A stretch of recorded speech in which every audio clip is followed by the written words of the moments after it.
चलिए आज की इस क्लास में हम लोग जानेंगे एक नया चैप्टर के नाम बारे में, जिसका नाम क्या होगा, वर्ब। आज हम लोग समझने वाले हैं किसके बारे में, वर्ब के बारे में। देखिए सबसे पहले तो इसको वर्ब नहीं पढ़ेंगे, क्या नहीं पढ़ेंगे, वर्ब नहीं पढ़ेंगे, इसको क्या पढ़ेंगे, वर्ब। वर्ब का अर्थ क्या होगा, तो याद रखिएगा वर्ब का अर्थ होगा क्रिया। क्या होगा, क्रिया। तो प्रत्येक कार्य को ही क्रिया कहते हैं। जो कार्य को दर्शाता है वही क्या कहलाता है, क्रिया कहलाता है। जो कार्य को दर्शाता है उसे क्या कहते हैं, क्रिया कहते हैं। कह रहा है कि एवरी एक्शन, एक्शन मीन्स क्या होता है, कार्य। प्रत्येक कार्य को ही हम लोग क्या कहते हैं, क्रिया। अच्छा, इसको पहचानना बहुत आसान है। जिस भी शब्द के अंत में ना हो, क्या हो, ना। हिंदी में आपको देखना है, जैसे जाना, जैसे दौड़ना, जैसे पढ़ना, जैसे पढ़ाना, जैसे क्या, जानना, सबके अंत में क्या है, ना। तो जाना, खाना, हंसना, गाना, रोना, जीना, मरना, ये सब क्या है, क्रिया है। तो जो कार्य को दर्शाता है क्रिया कहलाता है। Every action is called verb. इसका डेफिनेशन यहाँ पे है, यहाँ डेफिनेशन डेफिनेशन क्या कह रहा है, every action is called verb. प्रत्येक काम को क्या कहते हैं, क्रिया। तो जाना, खाना, हंसना, गाना, रोना, जीना, मरना सब क्या है, क्रिया है। इंग्लिश में इसको क्या कहेंगे, वर्ब। लेकिन बताइए पटना क्रिया है, पटना, जैसे पटना हो गया, बिहार हो गया, भारत हो गया, क्या ये क्रिया है, नहीं। ये आपका क्या है, नाउन है।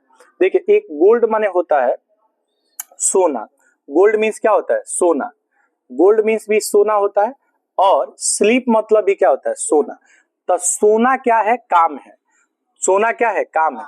तो जो काम को दर्शाता है, जो काम को दर्शाता है वो वर्ब कहलाता है, और जो नाम को दर्शाता है वो क्या कहलाता है, नाउन कहलाता है। तो सोना का दो इंग्लिश होता है, एक गोल्ड मतलब सोना जो कि क्या है, नाउन है, और स्लीप मतलब सोना क्या है, वर्ब है। स्लीप मतलब सोना, वर्ब।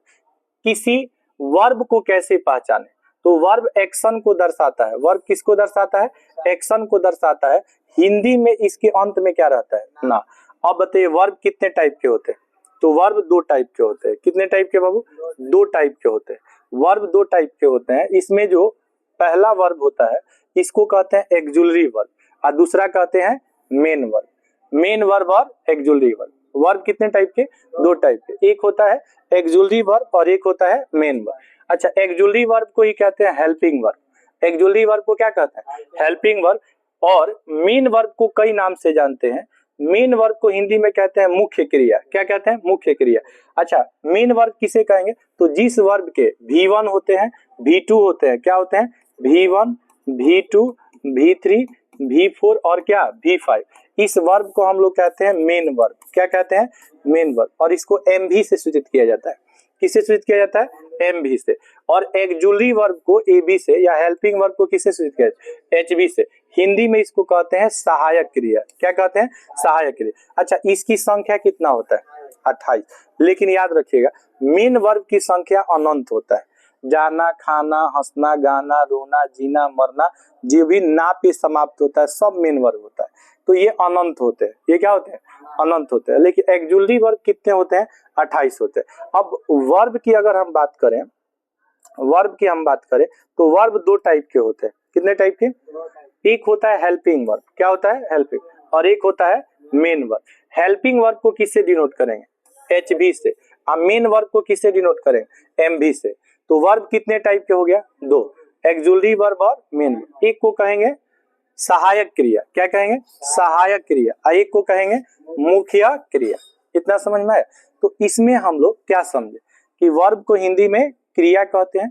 प्रत्येक काम को क्रिया कहते हैं, जैसे जाना, खाना, हंसना, गाना, रोना, जिसके अंत में ना रहता है उसी को क्रिया कहते हैं। अब कोई जरूरी नहीं है कि ना पे समाप्त होने वाला जितना भी शब्द होगा वो सब क्रिया होगा।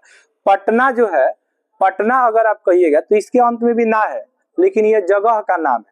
तो जो नाम को दर्शाएगा वो नाउन कहलाएगा, जो काम को दर्शाएगा वो वर्ब कहलाएगा। और वर्ब दो टाइप का होता है, एक होता है एक्जुलरी वर्ब, एक होता है मेन वर्ब। अब हम लोग एक्जुलरी वर्ब समझते हैं। क्या समझते हैं, एक्जुलरी वर्ब। ध्यान से देखेंगे, एक्जुलरी वर्ब को हम लोग सहायक क्रिया कहते हैं। एक्जुलरी वर्ब को क्या कहते हैं, सहायक क्रिया। एक्जुलरी वर्ब का दूसरा नाम क्या होता है, हेल्पिंग वर्ब। इसको आप चाहे तो AB से लिख सकते हैं, या तो आप चाहे तो HV से लिख सकते हैं। हेल्पिंग वर्ब या एक्जुलरी वर्ब। हेल्पिंग वर्ब और एक्जुलरी वर्ब को तीन भागों में बांटा गया है। कितने भागों में, तीन भागों में। इसमें जो पहला भाग है इसमें जो पहला भाग है इसको हम कहते हैं प्राइमरी एक्जुलेटरी वर्ब। पहला भाग को क्या कहेंगे? Primary auxiliary verb. Primary auxiliary verb की संख्या अगर आप देखिएगा तो 15 होता है। प्राइमरी एक्जुलेटरी वर्ब की संख्या कितना होता है? 15। प्राइमरी एक्जुलेटरी वर्ब को शॉर्ट में आप PAV से लिख सकते हैं, PAV लिख सकते हैं। प्राइमरी एक्जुलेटरी वर्ब को क्या लिख सकते हैं? PAV लिख सकते हैं, ठीक है। इसकी संख्या कितना होता है बाबू? इसकी संख्या होता है 15। कितना होता है? 15। अब 15 में पहला आता है टू डू फॉर्म्स, जिसमें 3 वर्ब्स आते हैं। कितने वर्ब्स आते हैं? 3। कौन कौन बाबू? तो पहला डू, दूसरा डज और तीसरा did. Do does did. Do does did के साथ मेन वर्ब का कौन सा फॉर्म लगता है? First form. आपको जहां भी डू दिख जाए, डज दिख जाए और डिड दिख जाए तो उसके साथ फर्स्ट फॉर्म लगता है। जिसे आपको दे देगा she does not dot dot a lie दे दे और कहे कि इसमें बताइए, यहाँ पे ऑप्शन आपको टेल दिया हो, टेल्स दिया हो, टेलिंग दिया हो, तो यहाँ वर्ब का कौन सा फॉर्म लगेगा? फर्स्ट फॉर्म लगेगा, क्योंकि कभी डू डज डिड के साथ वर्ब का कौन सा फॉर्म लगता है? First form. अब दूसरा होता है टू बी फॉर्म्स। कौन सा form? To be form. To be forms में आता है इज, एम, आर, ठीक है, वाज और वेयर। उसके बाद आता है बी, बीन, बीइंग। इसकी संख्या 8 होता है। कितना होता है बाबू? 8 होता है। टू बी फॉर्म्स की संख्या 8 होता है। अच्छा, टू बी फॉर्म्स के साथ मेन वर्ब का फोर्थ फॉर्म लगता है। कौन फॉर्म लगता है? मेन वर्ब फोर्थ फॉर्म किसे कहेंगे? मतलब ING लगा रहेगा। बताइए, ही इज गो होगा कि गोइंग होगा? आई एम रीड होगा कि रीडिंग होगा? वी आर रीड होगा कि रीडिंग होगा? अच्छा, ही वाज प्ले होगा कि प्लेइंग होगा? तो जब भी आपको is, am, are, was, were दिख जाए तो इसके साथ ING लगता है। क्या लगता है बाबू? ING। और ING को ही क्या कहते हैं? V4 कहते हैं। क्या कहते हैं? V। अब अगला आता है आपका टू हैव फॉर्म्स। कौन सा फॉर्म? To have form. अच्छा, टू हैव फॉर्म्स में 4 वर्ब्स आते हैं। कौन कौन बाबू? एक आता है हैज, हैव। क्या आता है? हैज। एक आता है हैड और एक आता है हैविंग। इसके साथ जनरली मेन वर्ब का थर्ड फॉर्म लगता है। कौन फॉर्म लगता है? Third form. जहां भी हैज, हैव, हैड रहेगा वहां थर्ड फॉर्म लगेगा। कौन फॉर्म लगेगा? Third form. अब एक इसके बाद जो प्राइमरी एक्जुलेटरी वर्ब का जो दूसरा भाग होता है वो होता है मॉडल एक्जुलेटरी वर्ब। क्या होता है बाबू? मॉडल एक्जुलेटरी। दूसरा वर्ब क्या होता है? Modal auxiliary verb. Modal auxiliary verb को MAV कहते हैं। क्या कहते हैं? MAV। इसकी संख्या कितना होता है? 10 होता है। इसकी संख्या कितना होता है? 10। अब देखिए कौन कौन होता है? Can, could, may, might, will, would, shall, should, use, dare, must, need. ये सब मॉडल एक्जुलेटरी वर्ब होता है। क्या क्या आता है? तो कैन आता है, कुड आता है, मे और माइट, मे और क्या? माइट, विल और आता है वुड, शैल और क्या? शुड। इसके बाद आता है मस्ट, आउट टू। इसकी संख्या 10 होता है। इसकी संख्या कितना होता है? 10। इसको शॉर्ट में मॉडल एक्जुलेटरी वर्ब MAV कहते हैं। इसके साथ मेन वर्ब का कौन सा फॉर्म आएगा? फर्स्ट फॉर्म आएगा। कौन सा फॉर्म आएगा? First form. अब आता है मार्जिनल एक्जुलेटरी वर्ब। तीसरा जो भाग होता है, यहाँ आप देख सकते हैं जो तीसरा भाग है, ठीक है, इसका अर्थ क्या बाबू? Marginal auxiliary verb. Marginal auxiliary verbs को सेमी मॉडल्स कहते हैं। क्या कहते हैं? Semi modal. इसकी संख्या कितना होता है? 3। पहला होता है नीड, दूसरा होता है डेयर और तीसरा होता है यूज टू। इसके साथ भी मेन वर्ब का कौन सा फॉर्म? First form. इसको सेमी मॉडल एक्जुलेटरी वर्ब कहा जाता है। इसकी संख्या कितना होता है? 3 होता है। तो इसमें हम लोग समझे कि जो एक्जुलेटरी वर्ब होता है, पहला वर्ब क्या होता है? एक्जुलेटरी वर्ब।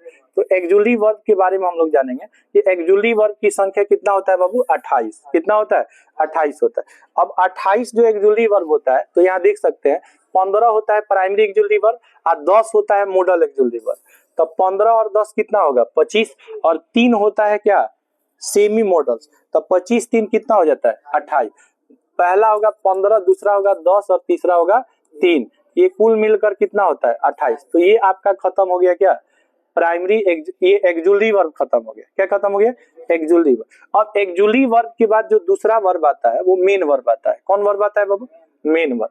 एक्जुलेटरी वर्ब के बाद दूसरा वर्ब क्या आएगा? Main verb. अच्छा, मेन वर्ब का कई नाम होता है। इसको मेन वर्ब भी कहते हैं, प्रिंसिपल वर्ब भी कहते हैं, लेक्सिकल वर्ब भी कहते हैं, ऑर्डिनरी वर्ब भी कहते हैं, फुल वर्ब भी कहते हैं। कई नाम से इसको जाना जाता है। याद रखिएगा, मेन वर्ब में ना प्रत्येक मेन वर्ब का अपना एक मीनिंग होता है। मीनिंग माने अर्थ होता है। मीनिंग मीन्स क्या होता है? अर्थ होता है। याद रखिएगा, V1 जैसे इसके 5 फॉर्म्स होते हैं। कितने फॉर्म्स होते हैं? 5। एक फॉर्म्स होता है जिसको V1 कहा जाता है, दूसरा फॉर्म्स V2, तीसरा फॉर्म्स V3, चौथा फॉर्म्स V4 और पांचवा फॉर्म्स V5। कैसे पहचानेंगे V5 है?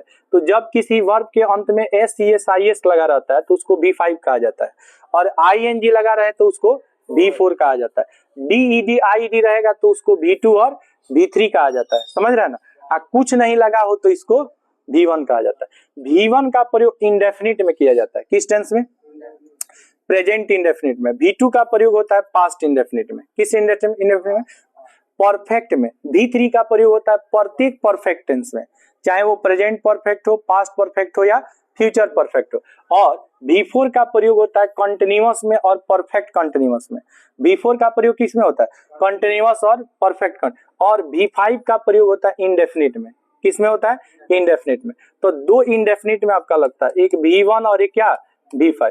इसका प्रयोग होता है प्रेजेंट इंडेफिनिट टेंस में, किस टेंस में? प्रेजेंट इंडेफिनिट टेंस में। अगर V2 आ जाएगा, क्या आ जाएगा? V2, तो ये आ जाएगा पास्ट इंडेफिनिट टेंस में, किस में आएगा? पास्ट इंडेफिनिट टेंस में।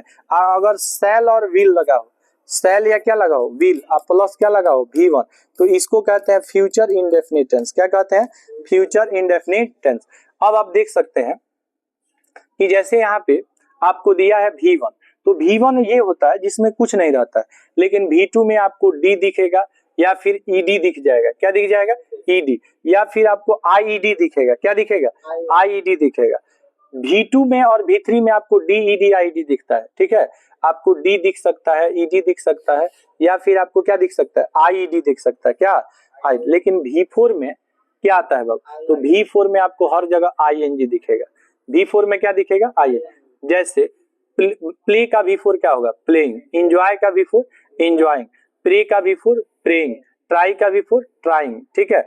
इसी तरह यहाँ पे आप देख सकते हैं कि मैरी है, तो मैरी का मैरिंग होता है और कैरी का कैरिंग, क्राई का क्राइंग होता है। इसमें जब SES लग जाएगा तो ये क्या कहलाएगा? SES लग जाएगा तो कहलाएगा V5।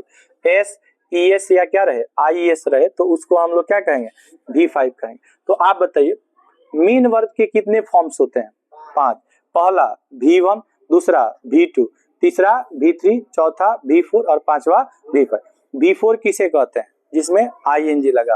गो का V4 गोइंग, प्ले का V4 प्लेइंग, टीच का V4 टीचिंग, रीड का V4 रीडिंग, रीड का V4 रीडिंग हो जाएगा, ठीक है। अब यहाँ पे देखिए इसकी बनाने कैसे पहचानेंगे कि कोई वर्ब V2 है और कैसे पहचानेंगे कि कोई वर्ब V3 है। आप देख सकते हैं इस दोनों सेंटेंस में आपको डांस वर्ड दिख रहा होगा, डांस्ड दिख रहा है ना। तो देखिए इसके पहले कोई वर्ब नहीं है, तो जब इसके पहले कोई वर्ब नहीं होगा तब ये V2 कहलाएगा। लेकिन यहाँ देख सकते हैं डांस्ड के पहले हैज है, तो जब हेल्पिंग वर्ब के साथ डांस्ड आएगा तो V3 कहलाएगा। हेल्पिंग वर्ब के बिना आएगा तो V2 कहलाएगा। लेकिन ING रहेगा तब क्या कहलाएगा? V4। SES रहेगा तो V5, और कुछ नहीं रहेगा तो V1। जैसे बताइए V3 जो आएगा ना वो हमेशा हेल्पिंग वर्ब के साथ आएगा, लेकिन जो V2 आता है क्या आता है? V2 ये कभी हेल्पिंग वर्ब के साथ नहीं आता है। V5 भी हेल्पिंग वर्ब के साथ नहीं आएगा। दो ऐसा वर्ब है जो कभी हेल्पिंग वर्ब के साथ नहीं आएगा, कौन कौन? V2 और V5। और ये वर्ब जो है जैसे V3 हेल्पिंग वर्ब के साथ आता है, V4 हेल्पिंग वर्ब के साथ आता है, V1 भी हेल्पिंग वर्ब के साथ आ सकता है। किसके किसके साथ? डू, डज और डिड के साथ। आपको बताया डू, डज, डिड के साथ वर्ब का कौन सा फॉर्म आता है? फर्स्ट फॉर्म आता है, ठीक है। तो V2 V5 के पहले हेल्पिंग वर्ब का प्रयोग कभी नहीं किया जाता है। किसके किसके साथ? V2 और V5 के साथ। अब आप समझ गए होंगे कि वर्ब के कितने फॉर्म्स होते हैं? 5। कितने फॉर्म्स होते हैं? 5। कौन कौन? तो पहला V1 होता है, दूसरा V2, तीसरा V4 एंड क्या? V5। ये 5 वर्ब्स होते हैं। तो इनको कैसे बनाया जाता है? कुछ तो नियम होता होगा, तो नियम हम लोग समझेंगे। पहला हम लोग नियम समझने वाले हैं कि V1 से V2 V3 कैसे बनाते हैं, V1 से V2 और V3 कैसे बनाते हैं। इसमें पहला नियम कह रहा है कि अगर किसी वर्ब का अंत ई पर हो, किस पे हो बाबू? ये देख सकते हैं सब में ई आएगा आपको लास्ट में, बस इसमें आपको डी जोड़ देना है। क्या जोड़ देना है? डी। जैसे ही आप डी जोड़ेंगे ना तो V2 और V3 बन जाएगा। डी जोड़ेंगे तो V2 और क्या बन जाएगा? V2। जैसे चेंज मतलब होता है बदलना, चेंज मीन्स क्या होता है? बदलना। एडवाइज मीन्स होता है सलाह देना, एब्यूज मीन्स गाली देना, यूज मीन्स क्या होता है? प्रयोग करना, उपयोग करना। डांस माने नाचना, तो ये जो वर्ब ई पे समाप्त हो रहा है इसमें डी जोड़ दीजिएगा तो ये V2 से क्या बन जाएगा V3। अब कैसे पहचानेंगे कि V2 है और V3 है? तो देखिए V2 कभी हेल्पिंग वर्ब के साथ नहीं आएगा, लेकिन जो V3 होगा वो हमेशा किसके साथ आएगा? हेल्पिंग। तो ये क्या है? V2 है। क्यों? क्योंकि इसमें हेल्पिंग वर्ब नहीं है। लेकिन बताइए यहाँ डांस के पहले क्या है? हेल्पिंग। तो हेल्पिंग वर्ब के साथ किस वर्ब का प्रयोग किया जाता है? V3 का। लेकिन V2 का प्रयोग हेल्पिंग वर्ब के साथ नहीं। तो आप पहला नियम समझ गए कि यदि किसी V1 का अंत ई पर होता है तो डी जोड़कर हम लोग V2 और V3 बनाते हैं। ठीक है, V1 का अंत किस पे होगा? ई पे, तो डी जोड़ देंगे तो बन जाएगा V1 से V2 और V3। कोई दिक्कत इसमें? अब देखिए दूसरा नियम क्या कह रहा है। दूसरा नियम कह रहा है कि यदि V1 का अंत Y पर हो और Y से पहले वॉवेल हो, Y से पहले क्या आना चाहिए? वॉवेल। आप देख सकते हैं Y से पहले वॉवेल आएगा, बस इसमें क्या करना है? ईडी जोड़ देना है। क्या जोड़ना है? ईडी। ईडी कब जोड़ना है? जब Y से पहले वॉवेल आएगा तो ईडी जोड़ना है। Y से पहले वॉवेल आएगा तो क्या जोड़ना है? ईडी। जैसे आप देखिएगा प्ले है, इसमें Y के पहले ए है तो इसमें क्या जोड़ना है? ईडी। जैसे प्रे है, इसमें ए है तो इसमें क्या जोड़ना है? ईडी। तो जब कोई वर्ड, ठीक है, अगर कोई V1 इसका अंत हो रहा है वॉवेल प्लस किस पर? वॉवेल प्लस किस पर हो रहा है? Y पर। तो इसमें क्या जोड़ देना है? ईडी। जैसे प्ले है, क्या है? प्ले। तब प्ले में क्या जोड़ दीजिएगा? ईडी। तो क्या बन जाएगा? प्लेड। जैसे आप लिख दीजिए इंजॉय, मस्ती करना, तो इंजॉय का क्या हो जाएगा? इंजॉय। ये आपका हो जाएगा V2 और क्या? V3। लेकिन देखिए V2 को ऐसे पहचानेंगे कि V2 के पहले कभी हेल्पिंग वर्ब नहीं आता है, लेकिन V3 हमेशा किसके साथ आता है? हेल्पिंग वर्ब के साथ आता है। और V2 विदाउट हेल्पिंग वर्ब आता है। किसके बिना आता है बाबू? Without helping verb. ये हेल्पिंग वर्ब के साथ नहीं आता है। तो आप समझ गए कि अगर Y के पहले क्या रहेगा? वॉवेल रहेगा, तो आपको क्या करना है? Y के बाद ईडी जोड़ देना है तो बन जाएगा V2 और V3। अगला तीसरा नियम क्या कह रहा है? देखिए तीसरा नियम यहाँ पे आप देख सकते हैं। यहाँ तीसरा नियम है, जैसे ट्राई मीन्स क्या होता है? कोशिश करना। फ्राई मीन्स क्या होता है? तलना। प्रत्येक वर्ड के अंत में आप देखेंगे Y है। क्या है? Y। और Y से पहले वॉवेल है। Y से पहले कॉन्सोनेंट है। Y से पहले क्या आएगा? कॉन्सोनेंट। तो वॉवेल और कॉन्सोनेंट तो आप लोग जानते हैं कि लेटर जो होता है, लेटर्स जनरली दो तरह का होता है। एक लेटर को कहते हैं वॉवेल लेटर्स। क्या कहते हैं बाबू? वॉवेल लेटर्स कहते हैं। अब वॉवेल लेटर्स कितने होते हैं? 5। ये आप जानते भी हैं कौन कौन होता है? ए, ई, आई, ओ और यू होता है। Except this 5 letters, all letters are called consonant letters. क्या कहलाता है? कॉन्सोनेंट लेटर्स कहलाता है। अब कॉन्सोनेंट लेटर्स की संख्या होता है बाबू 19। कितना होता है? 19। और 2 होता है सेमी वॉवेल। तो इसमें जो है W और Y जोड़ दीजिएगा तो ये सेमी वॉवेल्स हो जाता है। सेमी वॉवेल्स हो जाता है। ठीक है, अब 19 जो बचेगा जैसे B, C, D, नहीं F, ये सब आएगा तो ये आपका क्या कहलाएगा? सेमी वॉवेल कहलाएगा। क्या कहलाएगा बाबू? ये कॉन्सोनेंट कहलाएगा। सेमी वॉवेल में W और Y आता है। अब यहाँ पे एक बात समझेंगे, एक बात आपको समझना है कि जैसे यहाँ पे आप देख सकते हैं कि ये जो वर्ड है, ठीक है, ये जो आपको वर्ड दिख रहा है, ये वर्ड आप लोग देखिए, बताइए इसमें क्या जुटा है? आईडी जुटा है। क्यों जुटा है बाबू? नियम होता है कि अगर Y से पहले कॉन्सोनेंट होगा, Y से पहले क्या होगा? कॉन्सोनेंट, तो Y हट जाएगा और आईडी जुट जाएगा। तो बताइए ट्राई का V2 क्या होगा? ट्राइड होगा और V3 ट्राइड होगा। क्या जुट रहा है इसमें? आईडी। किसके जगह पर? फ्राई का फ्राइड हो जाएगा और फ्राइड हो जाएगा। उसी तरह ड्राई का क्या हो जाएगा? ड्राइड हो जाएगा और ड्राइड। कैरी का कैरिड हो जाएगा और कैरिड हो जाएगा, कैरिड हो जाएगा। मैरी का मैरिड और मैरिड हो जाएगा। क्या जुट रहा है बाबू? किसकी जगह पर? तो नियम होता है कि अगर Y से पहले कॉन्सोनेंट रहेगा तो आईडी जुटता है और Y से पहले वॉवेल रहेगा तो ईडी जुटता है। अगर जिसका अंत ई पर होता है तो केवल डी जुटता है। तो 3 नियम आपको समझ में आ गया। एक डी कहाँ जोड़ेंगे, एक ईडी कहाँ जोड़ेंगे और एक आईडी कहाँ जोड़ेंगे। अगर ई पे समाप्त होगा, ई पे समाप्त होगा तो क्या जोड़ेंगे? डी। वाई से पहले वॉवेल होगा, वाई से पहले वॉवेल होगा तो ईडी। वाई के पहले कॉन्सोनेंट रहेगा तो आईडी। 3 नियम समझ में आ गया। अब देखिए चौथा नियम। चौथा नियम क्या कर रहा है कि यदि V1 का अंत डी और टी पर हो, V1 का अंत किस पे हो? डी और टी पर। यहाँ देख सकते हैं आप कि यहाँ पे कह रहा है कि यदि V1 का अंत D पर हो, किस पे हो बाबू? तो देखिए सब D पर अंत हुआ है, सबका अंत किस पे हुआ है? बस T लगा देंगे। क्या लगा देंगे बाबू? T लगा देंगे। D हटाकर क्या लगा देंगे? T। तो क्या बन जाएगा? V1 से V2 और V3 बन जाएगा। D लगाकर D हटा देंगे और T लगा देंगे तो V1 से क्या बन जाएगा? V2 और V3 बन जाएगा। V1 से V2 और V3 बन जाएगा। ध्यान से देखेंगे, यहाँ पे देख सकते हैं आप कि कह रहा है कि क्या करना है? T लगा देना है, सब में T लगा देना है। क्या लगा देना है बाबू? T। क्या हटा देना है? D हटा देना है और T लगा देना है। D के जगह पे T लगा देंगे तो V1 से V2 बन जाएगा। जैसे देखो बाबू, सेंड है तो सेंड में क्या करना है? SEND लिख देना है। जैसे आपको यहाँ पे बेंड दिख रहा है, D है तो BEND लिख देना है।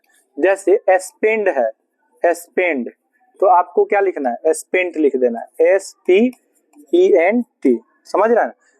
सेंड माने क्या होता है? भेजना। सेंड माने भेजना होता है। स्पेंड माने होता है खर्च करना, ठीक है।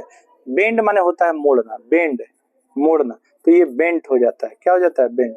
क्या हो गया बाबू? D हट गया और T लग गया। तो कह रहा है यदि V1 का अंत, या यदि V1 का अंत किस पे हो? D पर, तो D हटाकर क्या जोड़ देंगे? T। तो बन जाएगा V1 से V2 और V3। V1 से क्या बन जाएगा? V2 और V3। अगला नियम देखिए क्या कह रहा है। पांचवा नियम क्या कह रहा है? पांचवा नियम कह रहा है, गौर से देखेंगे, पांचवा नियम क्या कह रहा है?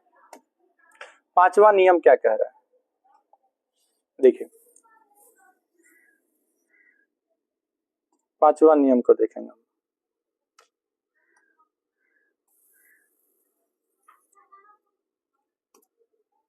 देखिए पांचवा नियम क्या कह रहा है।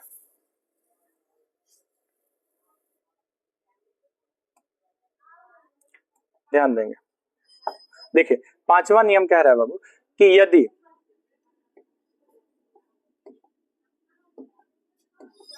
देखिए पांचवा नियम कह रहा है कि यदि D और T से पहले, D और T से पहले डबल वॉवेल रहे, क्या रहे? Double vowel. तो D और T से पहले डबल वॉवेल रहेगा ना, तो एक को हटा देंगे, एक वॉवेल को क्या कर देंगे?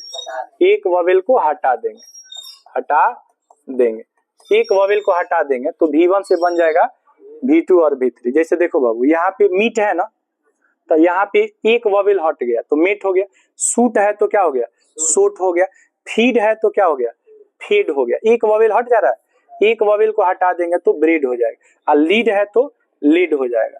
मतलब क्या कि जैसे तुम मीट लिख रहे हो, ठीक है, तो इसमें दो गो वॉवेल आ रहा है, तो एक गो हटा दो तो क्या हो जाएगा? मेट। इसमें भी क्या हो जाएगा? मेट। ये कहलाएगा V3, ये कहलाएगा V2, ये कहलाएगा V1। सूट माने गोली मारना, सूट माने क्या? गोली। एक वर्ब को हटा देना, एक वॉवेल को हटा देना तो सूट और सूट हो जाएगा। बात समझ में आ रहा है कि नहीं आ रहा है? बोलो। फीड माने होता है खिलाना, फीड, फेड और फेड हो जाएगा, फेड और फेड हो जाएगा। एक वॉवेल को क्या कर देना है? हटा देंगे। तो किसी वर्ब का अंत जब D और किस पे हो? T पर, तो एक वॉवेल को क्या कर देना है? रिमूव कर देना। रिमूव माने हटा देना है, तो बन जाएगा V1 से V2 और V3। अच्छा, ब्रेड का स्पेलिंग एक BREAD होता है और एक BRED होता है। इस ब्रेड का अर्थ होता है V2 V3, इसका अर्थ होता है पैदा करना। क्या होता है? पैदा करना। और एक ब्रेड BREAD होता है, इस ब्रेड का अर्थ क्या होता है? रोटी होता है। ब्रेड का अर्थ क्या होता है? रोटी। जैसे मीट माने मिलना भी होता है, मीट माने क्या होता है? मांस होता है। तो मीट माने मिलना वर्ब है और मीट माने मांस क्या है? नाउन है। मांस क्या होता है? नाउन होता है। ठीक है, अगला नियम देखिए क्या कह रहा है कि कुछ वर्ब ऐसे होते हैं जो CBC के फॉर्म में होते हैं। किस फॉर्म में? CBC। CBC क्या होता है?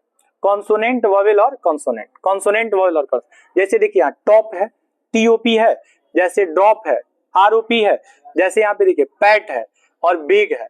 तो बेग का स्पेलिंग क्या होता है? BEG। बेग का स्पेलिंग BEG। आप क्या करेंगे ना, इसको डबल कर देंगे, जो कॉन्सोनेंट आएगा उसको क्या कर देंगे? डबल कर देंगे। तो यहाँ पे देखिए डबल P हो गया, यहाँ पे डबल T हो गया, यहाँ पे डबल G हो गया, और डबल G करके इसमें क्या कर देना? ED जोड़ देना। तो स्टॉप का क्या हो जाएगा? स्टॉप। ड्रॉप का ड्रॉप, पैट का पैटेड हो जाएगा, बेग का क्या हो जाएगा? बेग्ड हो जाएगा। CBC के फॉर्म में होगा, CBC। अब देखिए C माने कॉन्सोनेंट, वॉवेल और कॉन्सोनेंट। तब बेग जब लिखिएगा तो देखिए G क्या हो गया? G क्या हो गया? कॉन्सोनेंट। अब B क्या हो गया? B consonant. लेकिन E क्या है? वॉवेल, तो इसको डबल करके क्या जोड़ देना है, ईडी। उसी तरह STOP लिखिएगा तो डबल PED हो जाएगा। बात समझ में आया?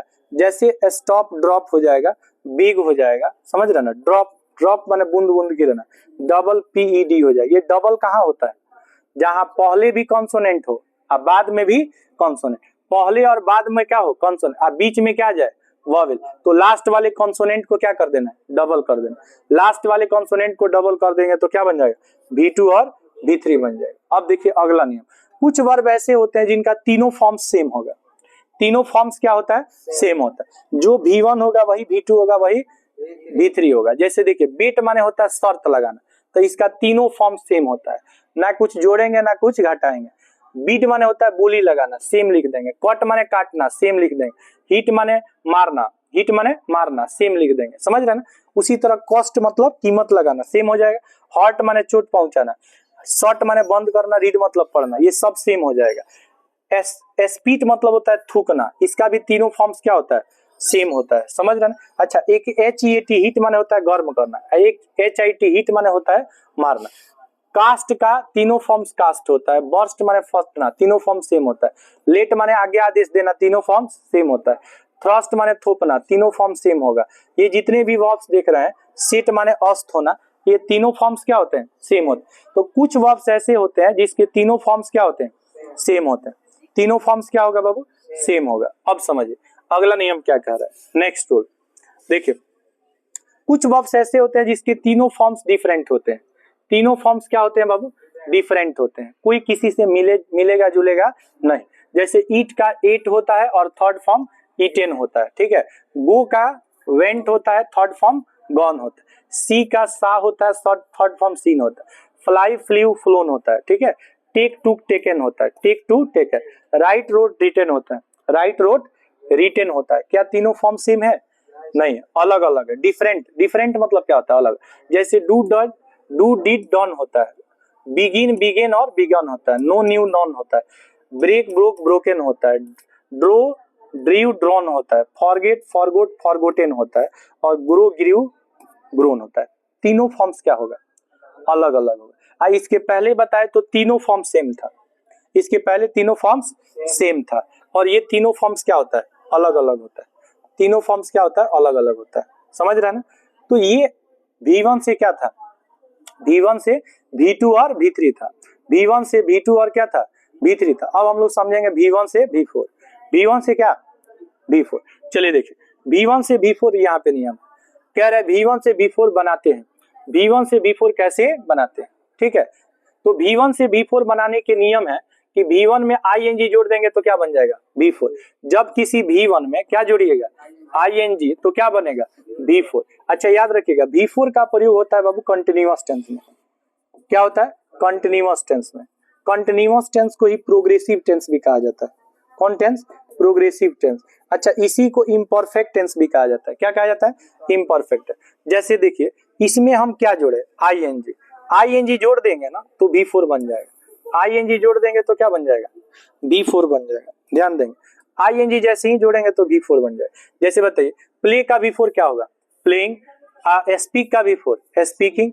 सी का V4 से। आप बताइए बाबू, टेल का V4 क्या होगा, टेलिंग होगा। V4 में क्या होता है, ING जोड़ देते हैं, ठीक है। स्लीप का V4 क्या होगा, स्लीपिंग होगा। तब V4 में ING जोड़ते हैं, V1 में ING जोड़ते हैं तो क्या बनता है, V4। इसका प्रयोग किस टेंस में किया जाता है, कंटिन्यूअस में। कंटिन्यूअस का दूसरा नाम प्रोग्रेसिव, इसका तीसरा नाम होता है इम्परफेक्ट। क्या नाम होता है, इम्परफेक्ट। इम्परफेक्ट में भी V4 लगेगा, कंटिन्यूअस में भी V4 लगेगा, और प्रोग्रेसिव में भी क्या लगेगा, V4। इम्परफेक्ट कहिए, कंटिन्यूअस कहिए, प्रोग्रेसिव कहिए, सबका अर्थ एक ही है। अगर देखिए कह रहा है कि अगर V1 का अंत ई पर हो, V1 का अंत किस पे हो, सब ई पे अंत हुआ। यदि V1 का अंत किस पे हो बाबू, ई हटा देंगे। क्या हटा देंगे, ई हटाकर क्या जोड़ देंगे, ING। ई हटाएंगे और क्या जोड़ देंगे, ING जोड़ देंगे तो सही हो। लेकिन देखिए इसमें ई है, इसलिए ये क्या हो जाएगा, गलत हो जाएगा। जैसे यहाँ टेक है तो ये क्या है, टेकिंग सही है। गो गिव है तो ये गिविंग होगा, समझ रहे हैं ना। कभी भी जैसे अगर कोई वर्ब, जैसे मान लीजिए अगर आप चेंज लिख रहे हैं, चेंज, तो चेंज में देखिए क्या है, ई आ रहा है ना। तो जब भी ई लास्ट में रहेगा तो ई हट जाएगा और क्या लग जाएगा, ING।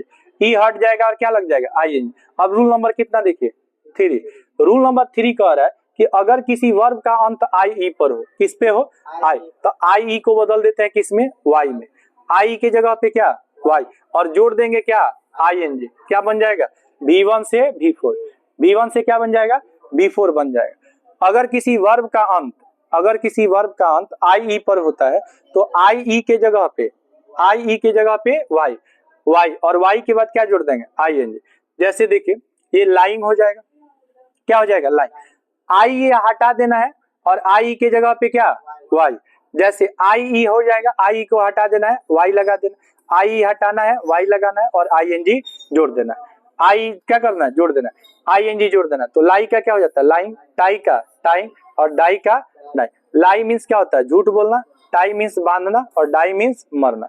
डाई मीन्स क्या होता है मर। जैसे मान लीजिए कि अगर आप लाई लिख रहे हैं LIE, तो L आई ई के जगह पे क्या लिखना है वाई और क्या जोड़ देना है आई। उसी तरह TIE टाई माने बांधना, TY और क्या जोड़ देना है आई। क्या हटाना है आई के जगह पे क्या जोड़ना है वाई और वाई के बाद क्या जोड़ देना है आई। अब देखिए अगला नियम क्या कह रहा है, कह रहा है कि अगर कोई वर्ब CVC के फॉर्म में है, CVC क्या होता है बाबू कॉन्सोनेंट वोवेल और कॉन्सोनेंट, कॉन्सोनेंट वोवेल और कॉन्सोनेंट। अगर कोई वर्ब CVC के फॉर्म में रहे, किस फॉर्म में रहे CVC के फॉर्म में, तो क्या करेंगे, जब CVC के फॉर्म में रहेगा तो क्या करेंगे, ध्यान दीजिए जब CVC के फॉर्म में रहेगा तो क्या करेंगे, यहां आप देखेंगे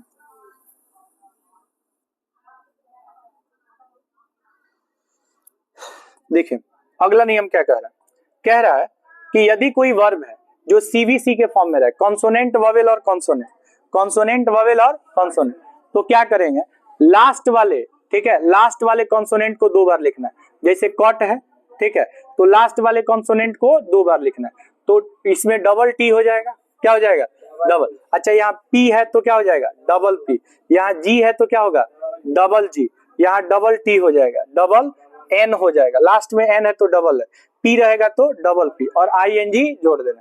तो जब कोई वर्ब CVC के फॉर्म में रहेगा, कॉन्सोनेंट वोवेल और कॉन्सोनेंट, तो लास्ट वाले कॉन्सोनेंट को 2 बार लिख के इसमें क्या जोड़ना है ING, क्या जोड़ना है ING, तो क्या बन जाएगा V1 से V4 बन। ये डबल वही होगा जहां कॉन्सोनेंट वोवेल और क्या रहेगा कॉन्सोनेंट, कॉन्सोनेंट वोवेल और कॉन्सोनेंट। इस आधार पर आप बताइए बेग माने क्या होता है, भीख मांगना, तो बेग का V4 क्या हो जाता है बेगिंग। स्टॉप, तो स्टॉप का V4 क्या हो जाएगा स्टॉपिंग। ये डबल क्यों हो रहा है, क्यों डबल हो रहा है, क्योंकि ये CVC के फॉर्म में है। CVC मतलब कॉन्सोनेंट वोवेल और कॉन्सोनेंट, कॉन्सोनेंट वोवेल और कॉन्सोनेंट। वोवेल क्या होता है A E I O U, इसके पहले भी कॉन्सोनेंट आ जाएगा और इसके बाद भी क्या आ जाएगा कॉन्सोनेंट आ जाएगा, इसके पहले भी कॉन्सोनेंट, इसके बाद भी कॉन्सोनेंट आ जाएगा। अब यहाँ पे समझिए V1 से V4 बनाने का नियम, V1 से V4 तो खत्म हो गया। अब हम लोग जानेंगे V1 से V5 बनाने का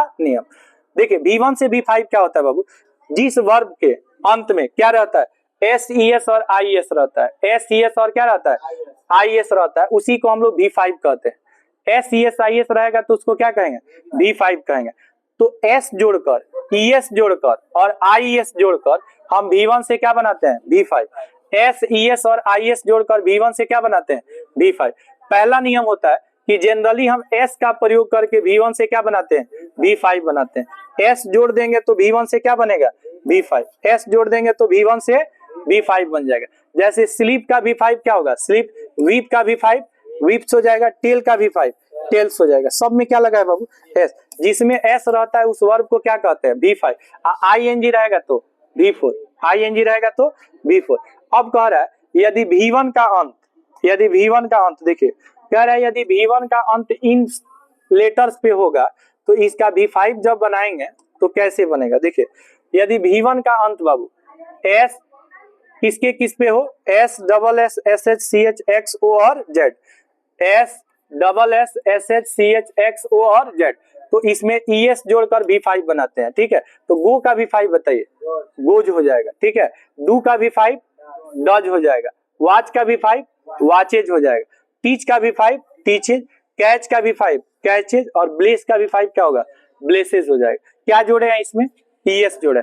कब ES जोड़ते हैं तो जब इसका अंत S double S SH CH X O और किस पे होगा, Z पर, तो क्या जोड़ेंगे ES, क्या बनाने के लिए, V1 से V5, V1 से क्या V5 बनाने के लिए, ठीक है।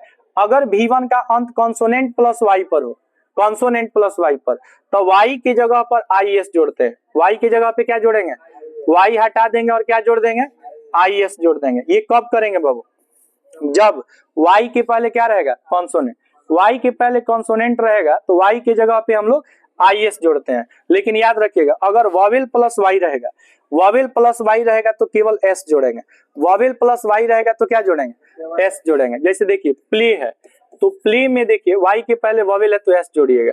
जैसे सी है तो इसमें क्या जोड़िएगा, S जोड़िएगा। जैसे इंजॉय है, इंजॉय, तो क्या जोड़िएगा, S जोड़िएगा। तो जितने भी वर्ब फॉर्म्स थे वो सब के सब क्या हो गए, कंप्लीट हो गए, ठीक है।